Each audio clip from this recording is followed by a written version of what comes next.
right now on 5 on your side at 10. Tonight, flu season is right around the corner. We verify the best time to get vaccinated. The calendar says autumn begins Thursday, but Mother Nature has some big changes for us after we start the week with near record temperatures. But first tonight, last call could be coming sooner. The move to change bars' closing hours. I don't think it's the bars that are causing the problem. I think it's the fact that there's a group of people who feel like they want to cause their riffraff here. Why proponents say it will crack down on crime. Tonight, a new proposal calls for any new bars in residential areas of downtown St. Louis to close by 1:30 in the morning. Good evening. Thank you for being with us. I'm Ann Allred. And I'm Mike Bush. Our Laura Barczewski is live along Wash Ave to explain why this won't affect every establishment. Laura. Yeah, Mike and Ann, this would really only affect new establishments that want to set up shop in residential areas. This wouldn't affect areas around, let's say, Busch Stadium. And those who are for it say it would really make everything a lot safer. In a new proposal, Greater St. Louis Inc. wants new bars, clubs, and venues that set up shop in primarily residential and office areas, shown in the yellow and teal on this map, to close their doors by 1:30 a.m. and would get rid of the 3 a.m. option. St. Louis Alderman James Page says he supports it. We have a lot of residents here who live in lofts that they paid good money for, and apartments they're paying good leases for. I think they are entitled to quiet enjoyment of their residences without clubs keeping them up until 2, 3, sometimes 4 o'clock in the morning. Shay Foster says she comes down pretty frequently and thinks it might make a difference. 3 a.m. is pretty late, having people outside on the roads, less accidents, people are in the house at a more reasonable time. So I think that's something they could, try out and see how it works, if it'll decrease, like I said, safety issues. And I think it's something they can propose for sure. Jim Callahan, the owner of the Boom Boom Room, a lounge and theater on Washington Avenue, says while he had no interest in a 3 a.m. liquor license, from what he's seen, there's actually a different problem here. I don't think it's the bars that are causing the problem. I think it's the fact that there's a group of people who feel like they want to cause their riffraff here. Callahan also lives on Wash Ave and says something really needs to be done about the loitering instead of the closing hour change. I have seen people carrying semi-automatic weapons in front of my house. We hear shots. This is the problem, is just that people are coming in because they don't have the money for the cover charge to get in anywhere, and so they're loitering. And those are the people causing the problems, and that's just it. The proposal would also prohibit new bars from popping up that are more than 10,000 square feet. It would now need to go to the Board of Aldermen and the mayor to sign off on it. Reporting live in downtown St. Louis, Laura Barczewski, 5 on your side. Tonight, an alleged serial killer is charged with the deaths of 4 women from more than 30 years ago. Prosecutors say Gary Muehlberg admitted to putting their bodies inside containers or packages. The 73-year-old Muehlberg was already serving a life sentence for killing Kenneth Doc Atchison, who tried to sell him a car in 1993. Doc Atchison, Sandra Little, Robin Meehan, Brenda Pruitt, and Donna Reitmeyer. These particular cases were quite gruesome and heinous. The murders of the 4 women happened between 1990 and 1991 and were spread out over 3 counties. Prosecutors say DNA linked Muehlberg to the 4 murders, and they say after agreeing not to pursue the death penalty, he confessed to killing the women after picking them up along Cherokee Street in St. Louis. What's not clear, his motive.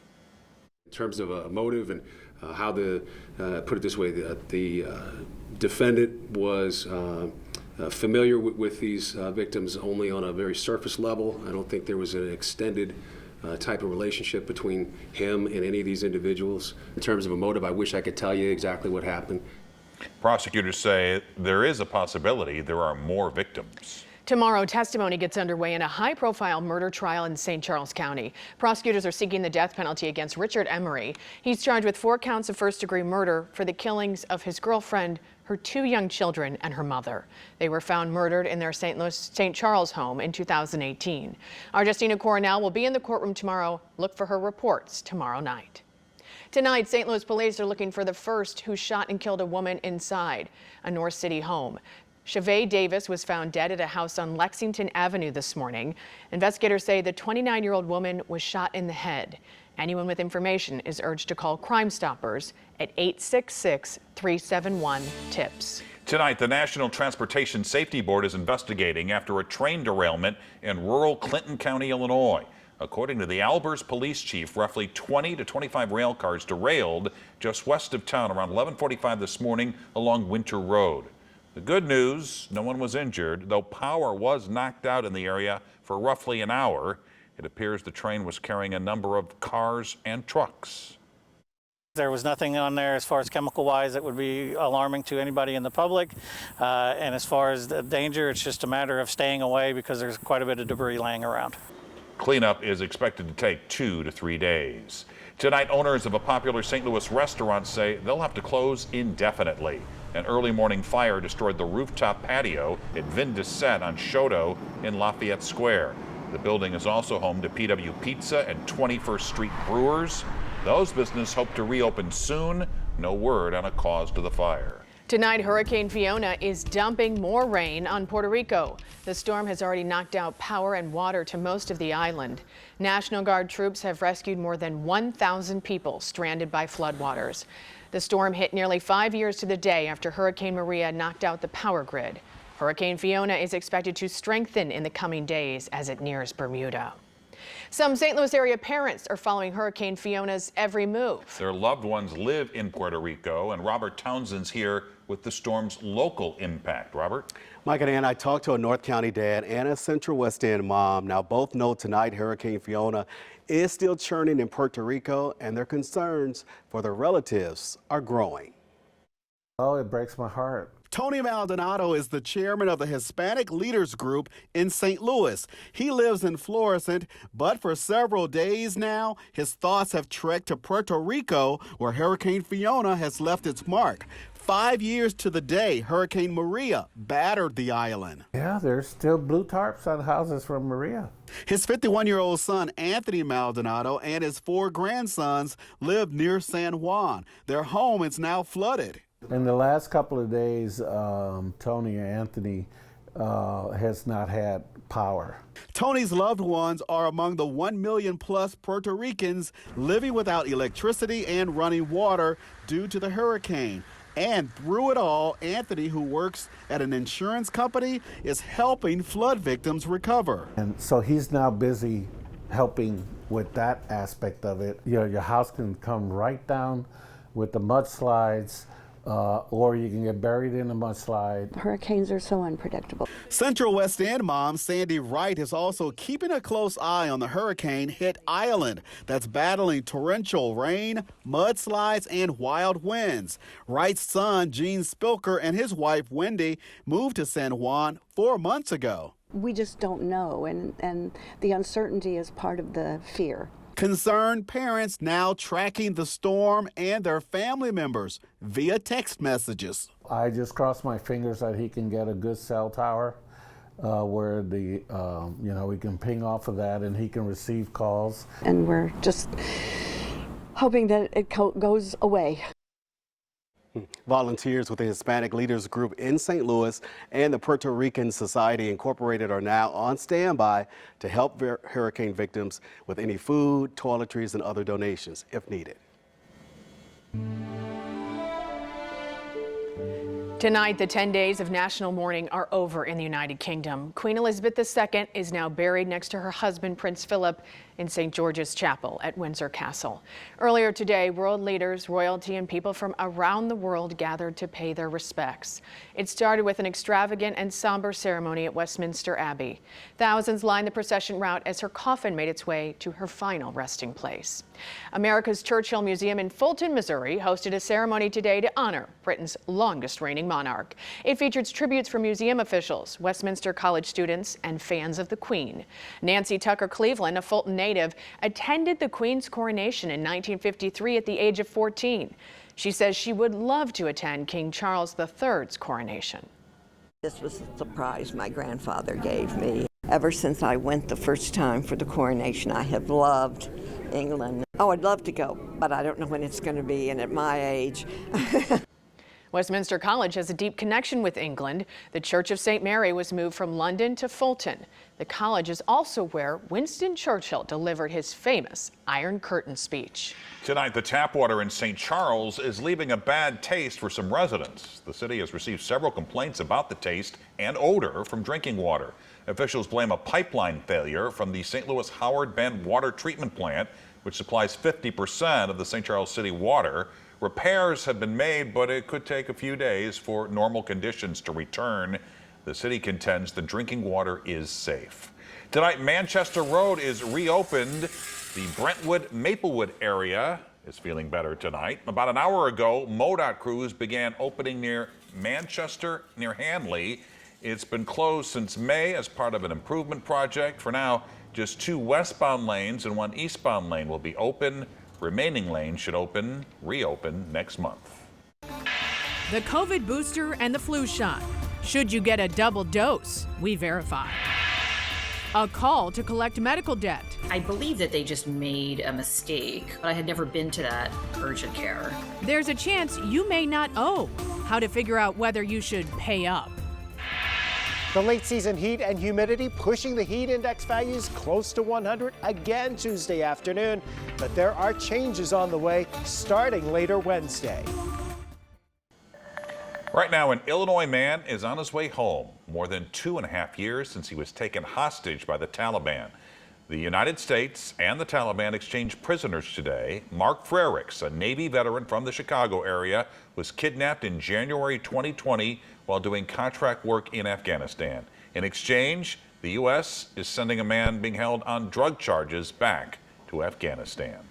New COVID boosters are here, and we're headed into flu shot season as well. Abby Larico from our Verify team is looking into when is the best time to get the shots.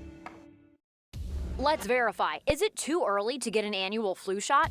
Our sources are the CDC, FDA, and MedStar infectious disease Dr. Glenn Wortman. Flu shots change each year in an effort to target the strain scientists predict to be most prominent and are effective for about 6 months. One of the most difficult things is we never know what flu season is going to be like. The CDC advises against getting vaccinated too early because protection may decrease over time, but defines too early as July or August. The recommendation is to get vaccinated before the flu begins to spread, and guidance says September and October are, quote, generally good times to get the shot. So no, in mid-September, it's not too early to get an annual flu shot. But since flu season can last well into the spring, Dr. Wortman is among the doctors recommending an October vaccination for those who can wait. Possibly if flu season goes on until March, April, you might not have as much benefit from the flu shot towards the end of that season. So if you wait to get it until October timeframe, then your immunity would last longer until the spring. But he and the CDC advise it's better to be a bit on the early side than to not get a vaccine at all. If there's a question that you might not get it at all because you're so busy, then it's better just to go ahead and get it now. The CDC does point to a study, though, showing people who get the COVID-19 booster and the flu shot at the same time, like what's being offered at clinics like this one, are more likely to experience slight side effects like fatigue and achiness, but the study shows those tend to go away pretty quickly. With your Verify, I'm Abby Larico. What would you like for us to verify? Send an email, verify@ksdk.com. An apology tonight from St. Louis Realtors, and he promised to do better. This is necessary for us to move forward. This is a humongous step to a necessary change. Today, St. Louis Realtors publicly apologized for decades of discriminatory laws and policies, which directly prevented many African Americans from owning homes in the area. They say several different policies contributed to a dual housing market for white and black families. The group is now vowing to change. Our goal really is to decrease that homeownership gap, to create more Black realtors and members of the real estate community, and to encourage Black leadership within our own organization. The group will host a Reimagining St. Louis Expo next month. People can receive financial literacy resources as well as resources to assist them in becoming a homeowner. More than 40 million people have unpaid medical bills sent to collections. But get this, almost half of those bills contain at least one error. Before you make any payments, Consumer Reports has some advice on how to fight back against medical debt. Earlier Earlier this summer, Lauren McNeil got a curious bill from a collection agency saying she owed $71 to an urgent care center she never visited. I believe that they just made a mistake. I had never been to that urgent care. Lauren reached out to Consumer Reports for help. Lauren's case is a textbook example of why you should almost always push pause when contacted by a debt collector about a medical bill. Lisa was very helpful.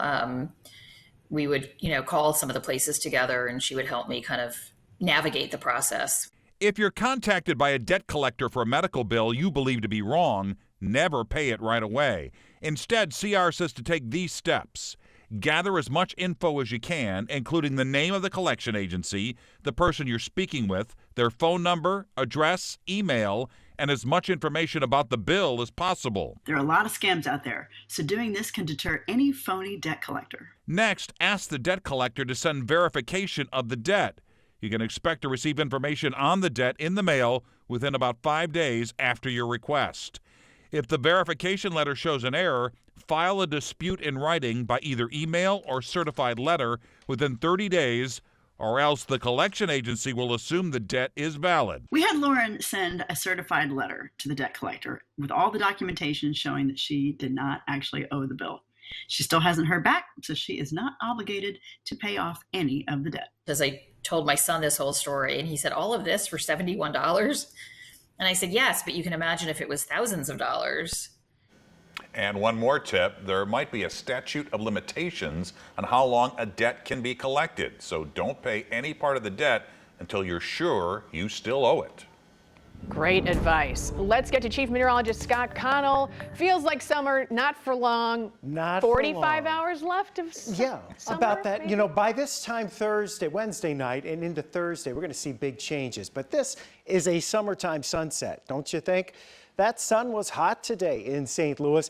Just enough clouds this evening to give us a beautiful sunset, 95 for the high. Yes, that's awfully close to the record, 96 our record, so we didn't quite get there. But temperatures this afternoon running a good 14, 15 degrees above average across the area. And we're not cooling down all that fast tonight.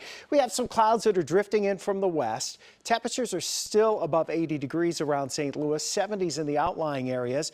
And as we go through the next few days, we've got more heat to deal with. Near record heat again tomorrow. I think we're going to tie it. Peak heat index will be around 100 again tomorrow. And then we get the cold front late on Wednesday. That is the difference maker and the big change coming for the end of the week. Right now it's 82 degrees. Have a little east-southeast breeze on the light side, but notice your dew points up to 71 degrees. That's uncomfortable. It's feeling like summer in St. Louis. So in St. Louis, 74 for the low. Outlying areas, closer to 70. You've got one more night where we have to deal with this. Tonight, tomorrow night. And tomorrow's going to be a hot day. There's no doubt about it. There's plenty of sunshine around. Winds will be out of the southwest. And then eventually, as we head into the afternoon, trying to turn more towards the west, maybe even a little towards the northwest. But that is still a warm wind direction for St. Louis. And that's going to push us very close to those record temperatures for tomorrow. And it also brings in the heat index values around 100 to 101. And that starts around the lunch hour and continues through the afternoon. So if you're working outside tomorrow, make sure you're staying hydrated. We know that today's top temperature in St. Louis was up to 95, just shy of the record. Tomorrow, we're forecasting 97. The record is 97 back in 2017. Don't think we're going to break the record on Wednesday, though. The reason being that front coming through, that record has stood since 1881. Your front comes through Wednesday during the afternoon hours. As we head into Wednesday night, we may actually see a few scattered showers or sprinkles, but the biggest change is the fact that it will be about 20 degrees cooler come Thursday across the bi-state area. And by the way, just a quick update on Fiona. 110-mile-per-hour winds heading toward the Turks and Caicos. It is intensifying, going to be a major hurricane, may eventually impact Bermuda and then possibly Canada, Newfoundland, Nova Scotia as we head towards the weekend. No impact on us, though. 90s the next couple of days, then it'll feel more like fall. There is a little rain chance for Wednesday night, early Thursday, and again, maybe Saturday evening, Saturday night into early Sunday. Right now, the weekend rain chances, looking a little iffy. All right. Scott, thanks. Frank is here with sports. Well, Mike, the Cardinals have made an intriguing roster move. Max Scherzer was insane tonight, and you are going to meet the most interesting horse since Mr. Ed. Chasing 700 is sponsored by CarShield. The Cardinals have headed to San Diego. I will join them tomorrow, though not as stylishly as Miles Michaelis. It's where I'll be with live reports as Albert's quest for 700 career homers moves in to the final 14 games. There is a question of how many hits. There is no question on his economic impact. The Cardinals will hit 3.3 million in attendance. Some of that is Albert. Economist Patrick Rich says Albert is worth at least 15 to 20 million to the bottom line this year. And as far as Albert's future, is even though Albert has said this is his last year, if he reaches 700 and is only 14 home runs shy of taking Babe Ruth for third, could you imagine how many discussions are going to happen during the offseason? Because financially, again, a huge impact on Cardinals ticket sales next year if Albert could catch the Babe. reports are that Juan Yepez is being recalled and the slumping Nolan Gorman is going to Memphis. Yepez has a combined 27 homers this year in AAA and in the big leagues. He killed it at Memphis with a .921 OPS. Mets and Brewers tonight. And how about this pitching matchup? Corbin Burnes versus Max Scherzer. Pete Alonso provided the offense with this 3-run shot off Burnes right there. And Scherzer was dominant. He was pulled after 6 perfect innings. Max wins his 200th game. Mets win it 7-2. Jim Kelly pumping up the crowd in Buffalo as the Bills hosted the Titans. The next Hall of Fame quarterback in Buffalo is Josh Allen, rolling left and throwing right. Allen is arguably the best football player in the world. 4 scores, 3 to Stephon Diggs. Bills win it 41-7. Abraham Lincoln once said, "I can make a general in 5 minutes, but a good horse is hard to replace." Behind me is a great horse with quite a story. And with help of photographer Tom Stasiak, we give it to you now. Hey, can you come in? Can you come here? Inside this stall is a lovable 1,000-pound chestnut colt named Bam Bam Cam, who just seems to love everyone. Hey. Nice. How you doing? When you go to the barn or you go to the paddock, he just wants to snuggle. You know, he just puts his head in your neck, and he's just a lovable horse. But then once he gets on the track, starts to get a different look, and he's like a warrior on the track. Bam Bam Cam is owned by Rob Wiemers, who has a stepson named Cam, who's a standout hockey player and got the nickname Bam Bam Cam. Well, we'll go for 4 or 5 today. How about that? Thus, the horse was given the name also. And like with hockey players, this thoroughbred was injured often. Before we even got him on the track, he fractured his leg in training. And so we thought, well, maybe he might be done at that point. However, Bam Bam Cam eventually got healthy. All right, let's go. And Rob wanted his stepson to see him race. And they're off. So at age 11, after not racing for 5 years, Bam Bam returned triumphantly. Here we go. In his last 5 races at Fairmont, 3 wins, 1 second, and 1 third. Come on, Carly! Come on, Carly! This against horses that are far younger. Very rare. Very rare. There's 11-year-olds out there that are running, but none that have taken, that I know of, that have taken 5 years off to heal. You did good, yeah. Bam Bam Cam. Oh, you're still panting, huh? Another illustration that age truly doesn't matter. Yeah. And that horse is headed to Chicago next to continue his great summer. Frank, great story. Thanks. Halloween Scrooges, the big reason why many trick-or-treaters will be turned away this year. Apple just released the iPhone 14 Pro and Pro Max last week, and already there are complaints about the $1,000 phone's camera. People report the camera shakes and makes a buzzing noise when using TikTok, Snapchat, and Instagram. Apple says it's aware, and they're working on a fix. Halloween is 6 weeks from today. It's a Monday night. Dental website Byte looked at the top searched Halloween candy in each state. In Missouri, it's Nerds. Do you agree? In Illinois, Tootsie Rolls? What do you think? Byte also found 52% of Americans don't plan to hand out candy to trick-or-treaters this year. About a quarter of them blame inflation. So maybe the trunk or treats might be the good idea. As long as they don't hand out those circus peanuts. Oh, You yeah, know, those big this orange styrofoam. Yeah. Do they still make those in little packs? I don't know. I just remember getting them as a kid. Do they still? do, Scott says they do. Yeah. Don't give those out. There you have it. 5 on your side at 10. The Tonight Show starring Jimmy Fallon is next. Scott wants your circus peanuts. He says he likes them.